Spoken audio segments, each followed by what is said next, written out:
Hello and welcome to another video from me, Rough Swordsman Wargamer. This time I thought I'd video a playthrough of Men of Iron, the tri-pack, designed by Richard Berg and published by GMT Games. Right, let's get it set up.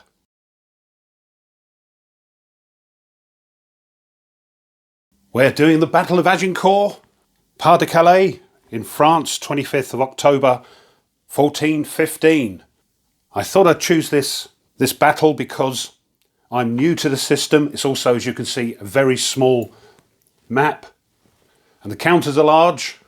This was the one that was originally published in C3I magazine and was included in the tri-pack. And as it says in the battle book of the game, because of the unbalanced nature of the historical result, this battle is extremely well suited for solitaire, because basically when we set up, the English are going to be over here, the French are going to be here, and they're going to move on, and the English are just going to defend. This was one of the most famous battles in English medieval history. The English were outnumbered 4-1. They were tired and sick and not in a very good condition. The French, though, were overconfident. They had been partying all day and didn't expect the English to attack, and when they did, all hell broke loose. Right, before we set it up, let's have a quick look at the counters. So here are some examples of the English units, and they are basically made up of dismounted men-at-arms, the DM, and longbows. The number at the top left is just an identification number. This is its shock defense number. And shock attacks are just sort of close combat, melee, eye-to-eye combat. And when they are attacked with shock combat, this number will be taken into consideration for the attacker's DRM. And down here is its movement allowance. Here's a leader, here's King Henry V. There's a little bit more information on this counter. The coloured stripe at the top corresponds to that leader's formation, or as they're known in this game, battles. So these two will have leaders with coloured stripes corresponding to those colours.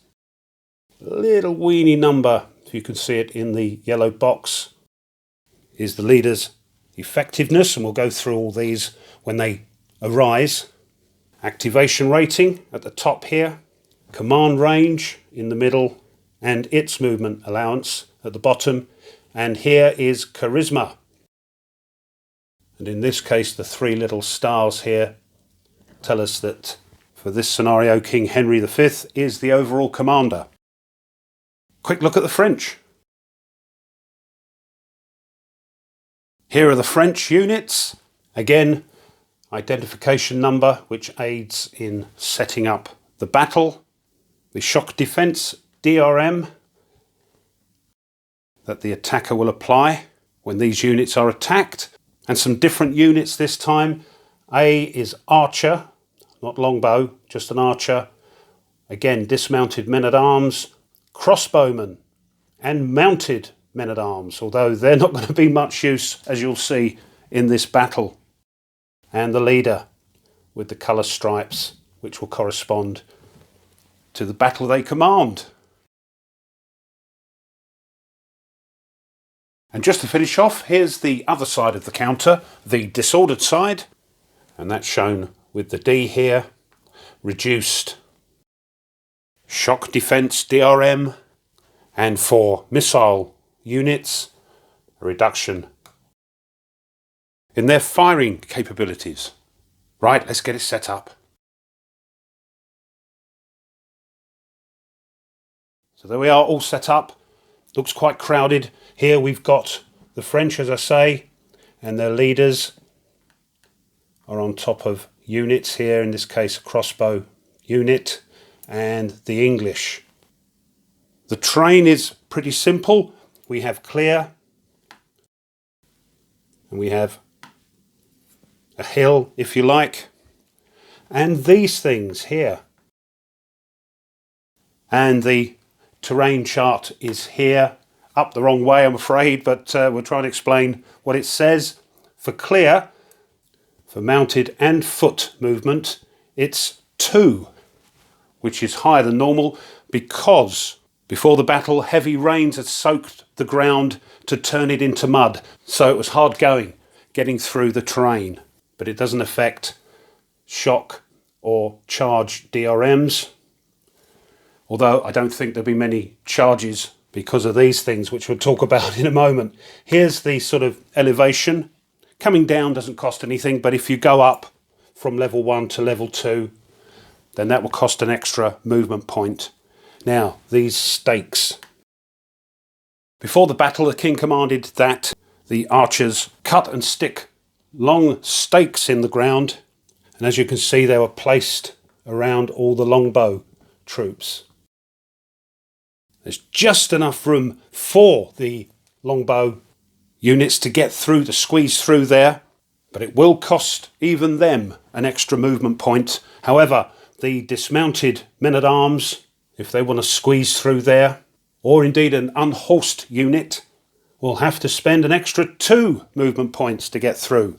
Mounted men-at-arms, and you can see there here on the flanks and here in this battle, can't retreat, charge or shock across these hecksides, in which Henry rather cleverly placed his dismounted men-at-arms. So they're sort of funneling the French through these openings. The other thing the battle setup instructs you to do is to pick seizure counters for both sides. It's up to you whether or not you use them. I'll use them so I can show you what they mean. And there are a few types, one of which is the seizure opportunity with a die roll range there. And you'll see that happen. There are also seizure negations, where if somebody tries to take over the activation, you can stop them. There is also battle cry,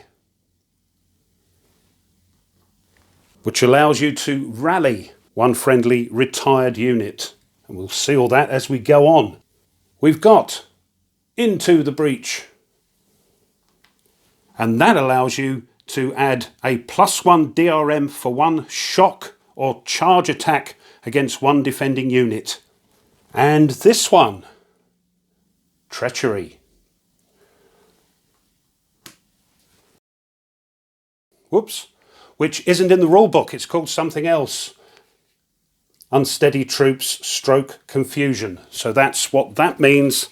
And it says play before units move or fire, and you can disorder one enemy unit.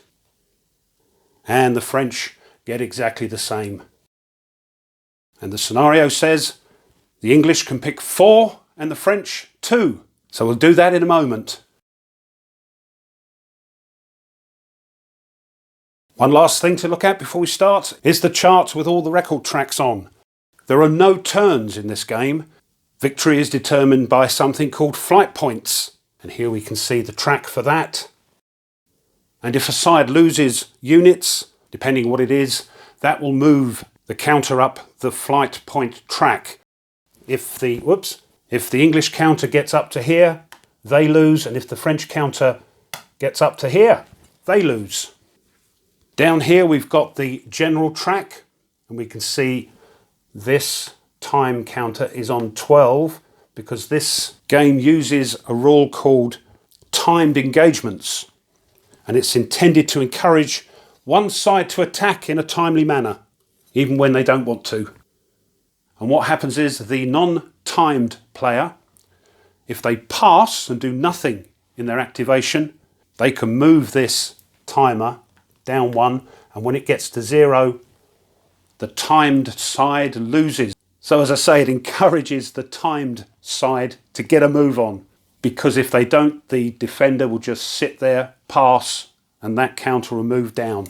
So that's what that's for, but I don't think it's going to be used much in this battle as I'm playing solo.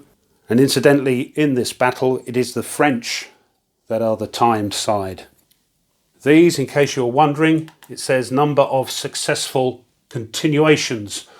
As you'll see, when a side activates, it will attempt to continue its activation to activate another battle, another formation, but the more they are successful in doing that, the more this moves up and represents DRM to that continuation roll. I think that's it. It's time to reenact the Battle of Agincourt. So there we are, but just before we start, I forgot to mention some terrain that's on the map. We've got the woods, there's roads, and then there's the village of Agincourt. Woods are quite difficult terrain to get through, and I'm not sure if you can see it here, but woods for mounted units is 4 movement points and 3 for foot. And any shock or charges that occur in the woods get a -2 to their DRM, and missile fire gets a -1. Roads don't cause any problems. Movement of 1 for both mounted and foot, and no effect on combat DRMs.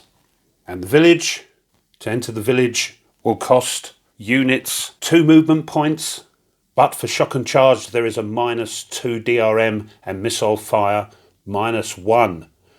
Right, so here we have, as I say, the French and the English set up, and hopefully you can see they're split into 3 battles.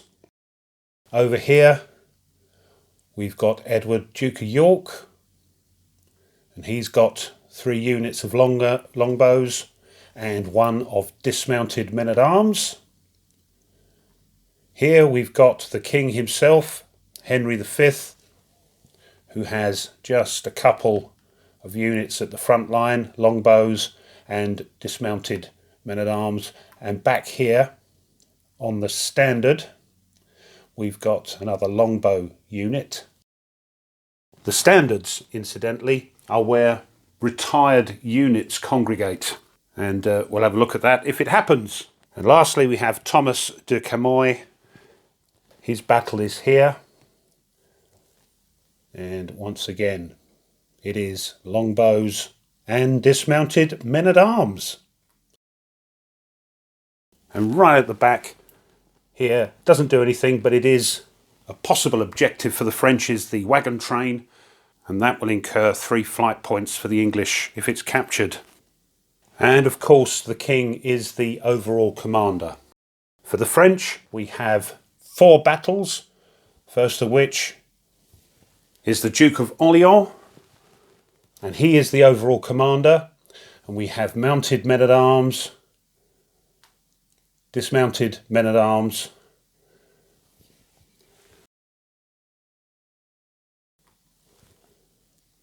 and for David du Rambert here, excuse my pronunciations, we have some missile units.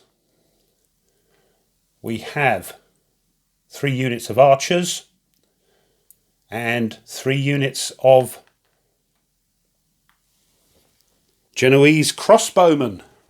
Here we have the Duke of Alençon, back with dismounted men-at-arms. There's one under there as well. And finishing off Count Fauconberg's battle. Again, we've got a couple of mounted men-at-arms, and the rest are dismounted men-at-arms. Right, let's choose the old seizure counters. 4 for the English.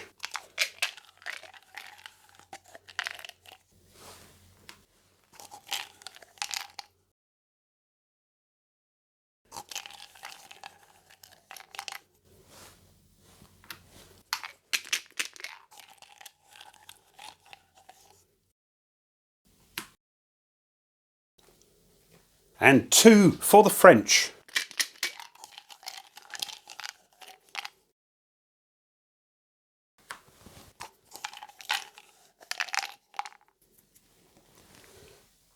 There we go, let's see what we have. We've got for the English seizure, negation, Seizure opportunity 0 to 5. Another one for 0 to 6. And lastly, battle cry. That allows the English to rally a retired unit that's hanging around the standard. And for the French, treachery. That will allow the French to disorder one enemy unit. And oh, they've got their own seizure opportunity of 0 to 6. Right, we'll leave those there. Okay, who goes first?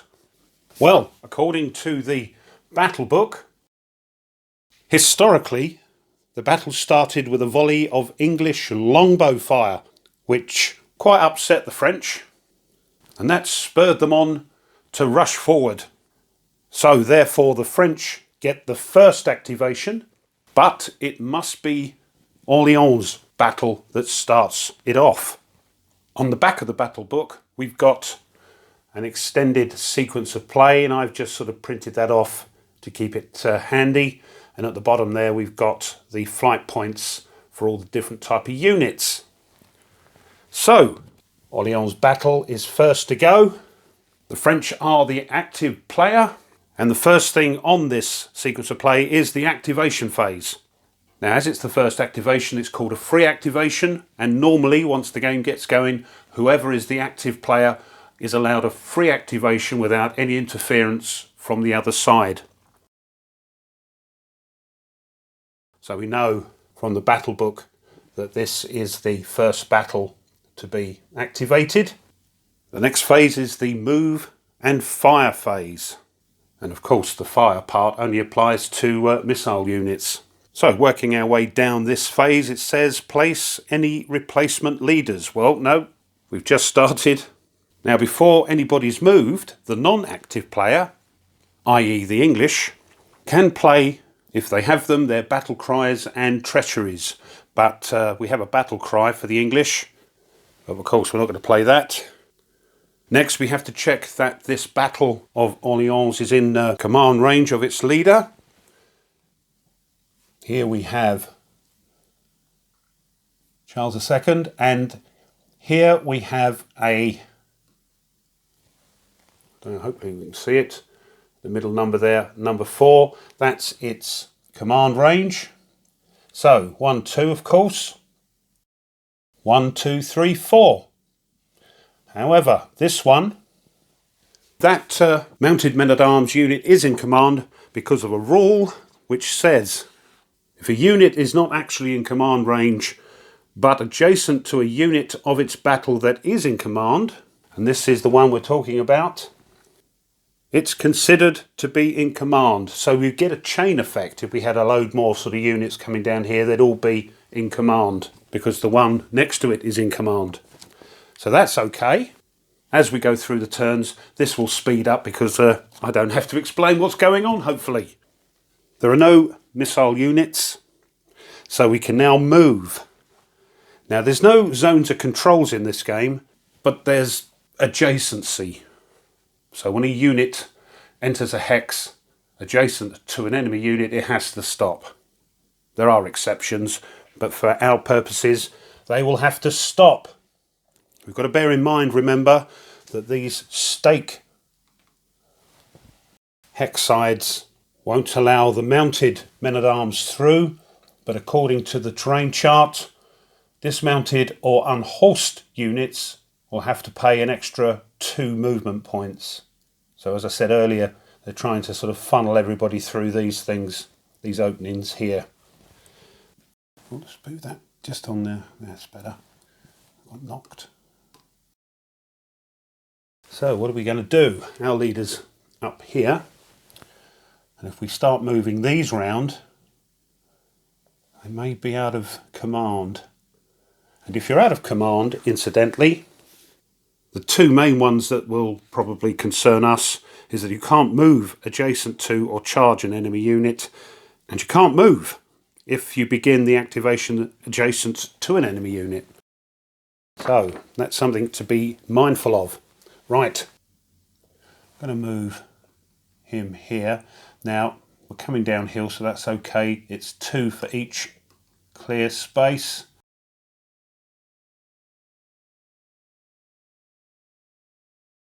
Yes, I've had to fade in. Due to circumstances beyond my control, I had to stop recording, and this is actually the next day. So I've had to reset it, but nothing happened, so that's good. We had just moved this dismounted men-at-arms down from its starting position to here, and that has to stop because it's adjacent to enemy units. Now something happens. Longbow units and some other units, including archers, can do something called reaction fire. When an enemy unit moves or charges into an adjacent frontal hex, reaction fire occurs, and it occurs the instant that movement takes place. So we have a longbow unit here, which is now going to do reaction fire, and we're going to use the tables on the player aid. Here we're going to use this and this. So the first thing we need to do is the range and DRMs. The longbow, the unit concerned is only 1 hex away, so they get a +2. Now, are there any DRMs? Terrain? No, they're firing over the stake hex side, which doesn't incur any DRMs. And none of the others apply, I don't think. Crossbow, no. Disordered? No, it isn't disordered. They're not mounted or shield wall. They're not doing raining fire, which is firing over units that are in between the ones you're firing at. Nope, just a +2. So our first dice throw of the game. Here we go. 3 + 2 is 5, and if we look on the fire results table, hopefully you can see the target wasn't disordered, but 5 or more, they become disordered. Oh dear. And there we are, everything becomes worse. Their defensive die roll modifier included becomes worse. Okay, now we'll move Charlie of Orleans with some other dismounted men-at-arms, and this is going to occur every time the French enter a frontal hex of a longbow unit. So once again, it's +2, nothing else applies. 5 or more will disorder them. Another 3, they are disordered.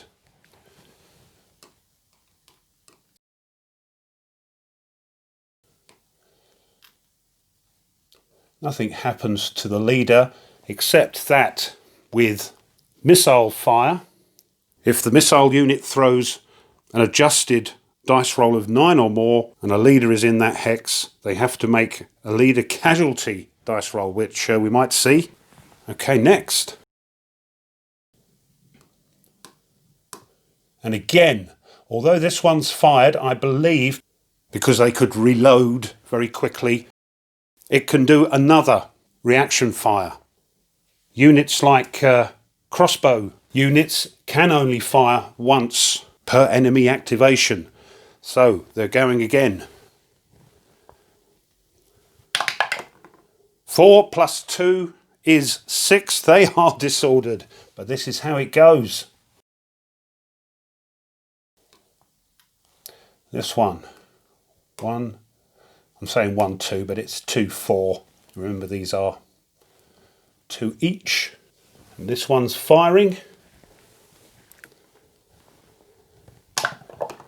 Another 3, plus the 2 is 5.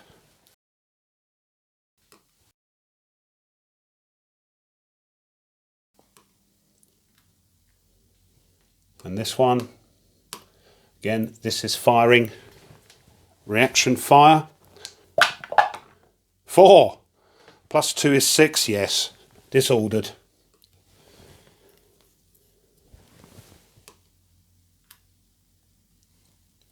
This one. Only this one can fire because it's the only one in its frontal hex.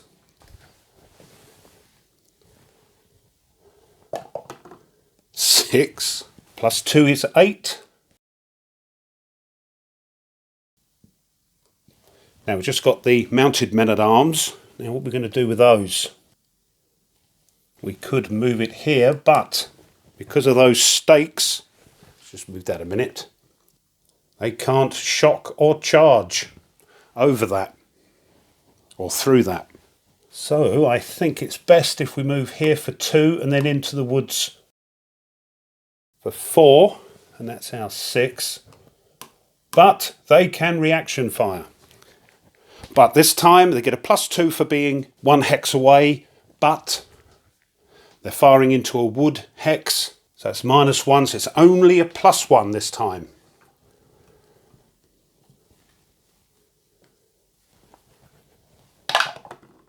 But it doesn't matter, 5 plus 1 is 6, and they go on the other side of the chart there for target is mounted. There we are. 5 to 6, disordered. We've got a 7 or more, they would have been unhorsed.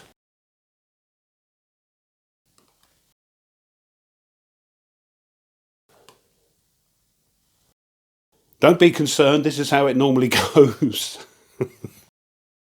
This one though. Yeah.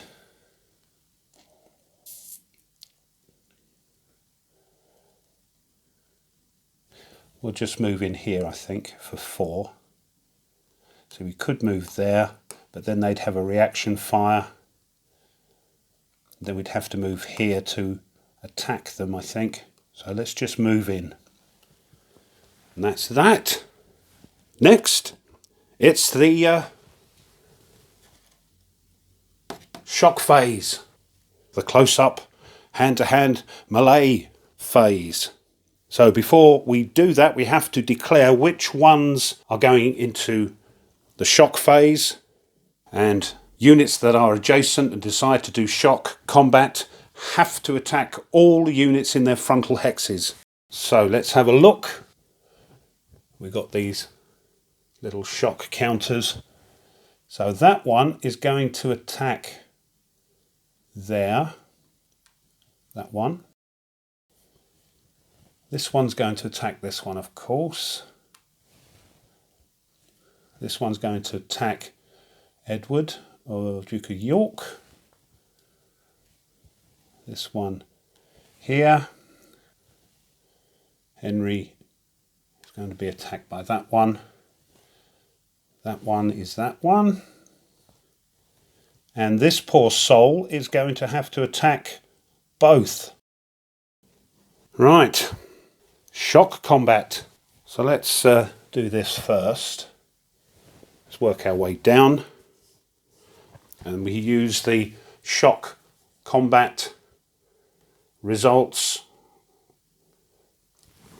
up here and the DRMs. So let's have a look. It's not going to go too well.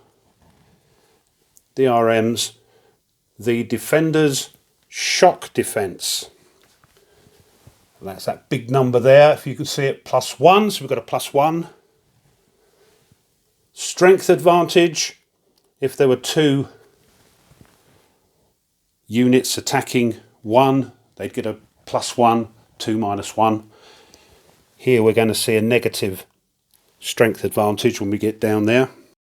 Now we look on the weapons systems matrix, which is here. And as I said earlier, if the attacking unit isn't here on the top bit, you can't use this.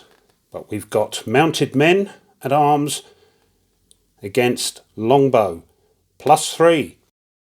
So they're doing good. We've got a +4. Next though, defender's terrain. They're in the woods. And a shock charge.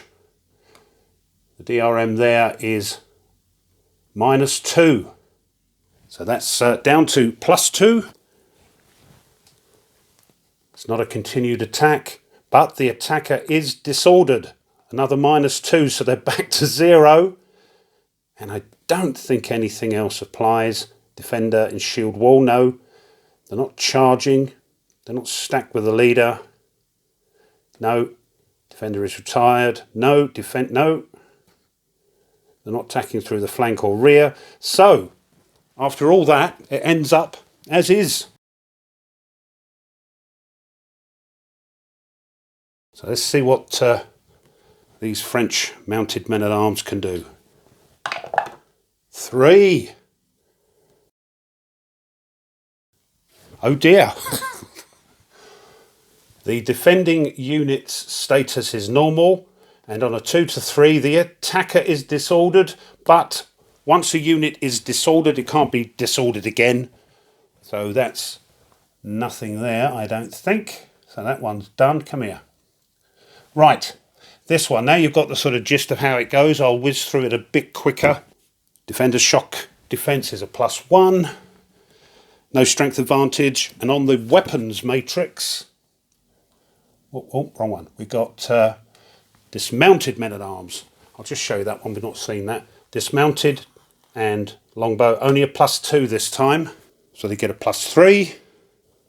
Defender's terrain. They're attacking across the stakes, or shocking across the stakes. They are dismounted men-at-arms. Crikey, they get a -3. So they were at +3, so that negates that. There's 0, and these dismounted men-at-arms are disordered, so that's -2. Nothing else there. They've got a -2. Right. 2.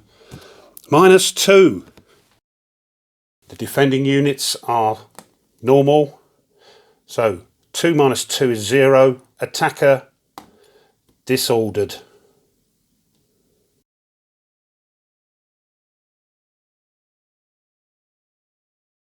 No. Rough, you're doing it on the wrong results table. It's this one. They weren't charging. Don't you do that? I do that all the time. So we're here. Attacker disordered and retreats 1 hex. Well, they're all already disordered. So the correct result is they retreat, and they have to retreat 1 hex away from the unit that participated in the attack. So they've got to move 1 hex away, so we'll move it. We'll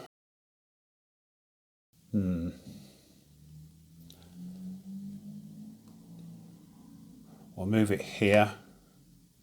Okay, so we're back on track now. But I'm going to run out of memory. Hold on. Okay, next. This one with Charles on board.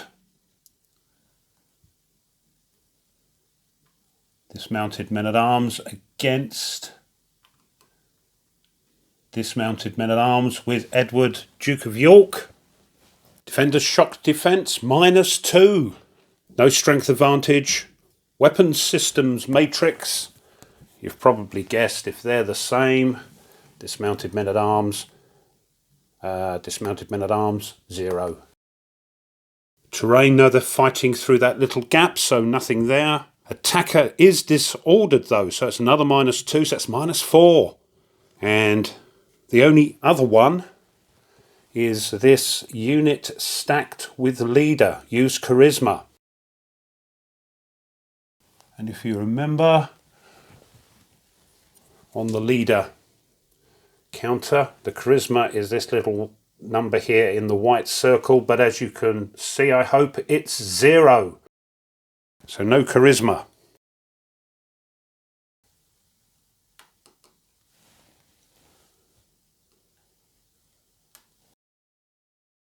Don't think there's anything else. It's frontal hex to frontal hex. So that's a -4. Whoops. Sorry about that. Here we go. So a -4. And remember to use the right table. So 4, whoops, -4 is 0. And we're here. The defender is normal. Whoops. Attacker disordered and retreat 1 hex. So they're going back here. But in the rules it says, anytime a leader is stacked with 1 or more units that receive a disordered, retired or eliminated result, they must make a leader casualty die roll with no adjustments. And there it is. So, anything over a 6, that leader's got problems.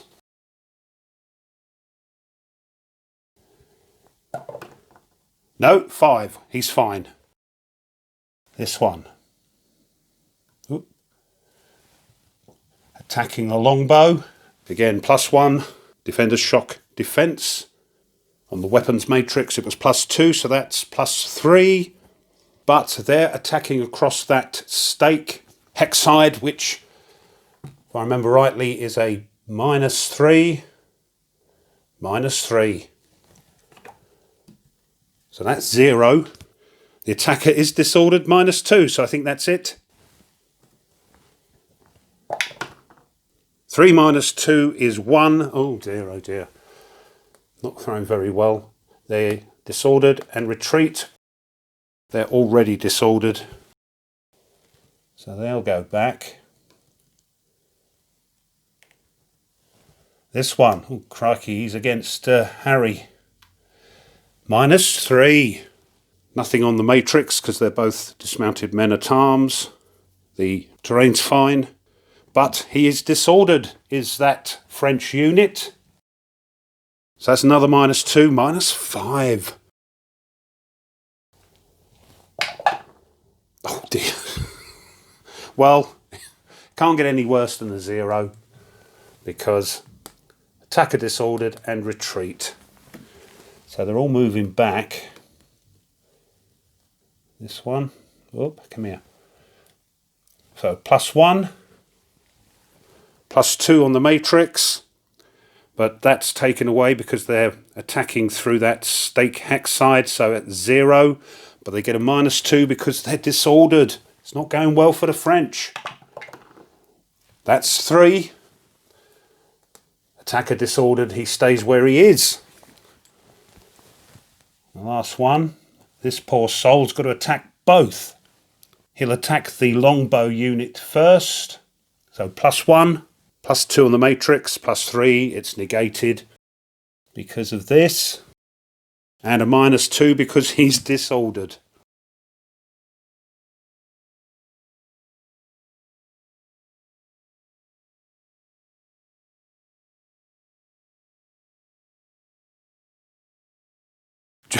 Doesn't matter with me today. Just about to do this one, and I'm thinking, oh, I've been doing it all wrong. I've been looking on the wrong bit of the table.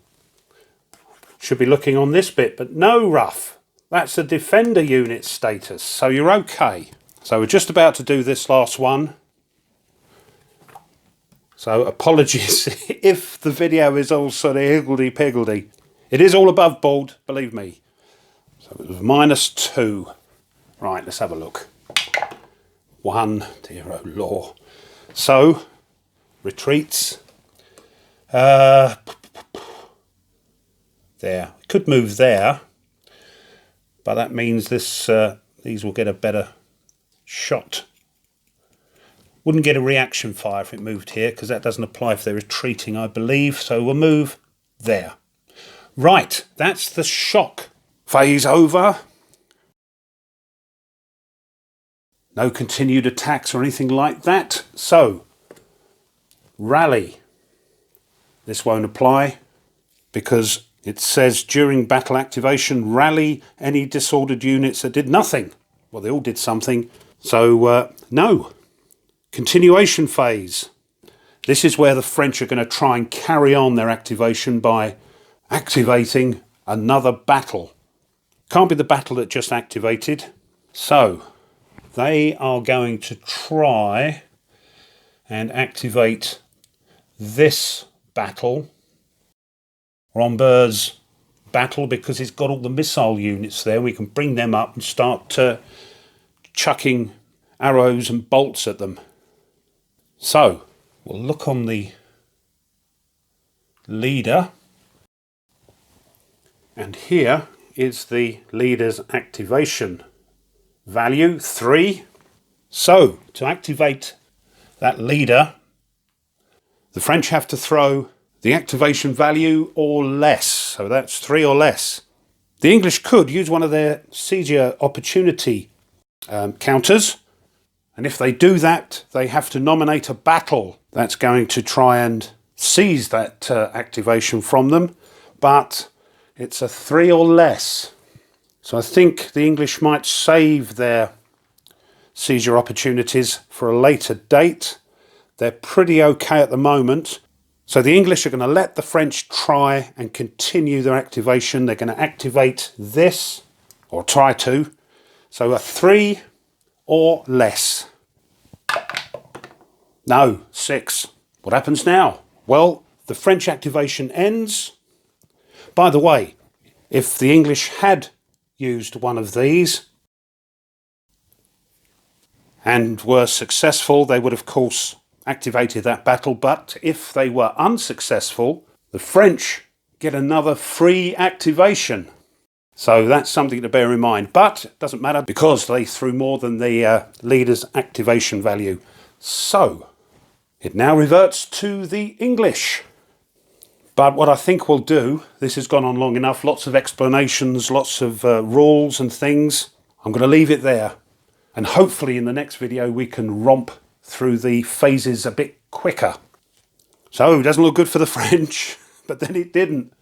And as I said at the beginning, this is a pretty one-sided battle, but a great battle to get familiar with the rules.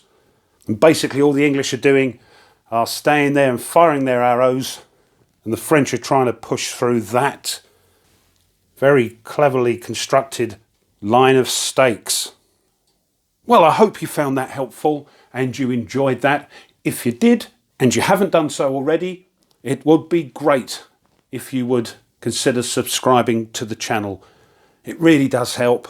Push that thumbs up, the like button on the video, and the bell if you want to be informed of other uploads that the channel does. Leave a comment. Tell me what you think. I've only played a few battles in this game, but I tell you what, it's great fun. It's quite straightforward, he says, hoping he's remembered all the rules, and plays quite quickly. If you wish to as well, you can share the video. That helps tremendously also. Thanks as always to my subscribers. Thank you very much. And just before I go, yes, if you want to support the channel a little bit further, well, now you can. You can buy the channel a coffee. Doesn't cost much.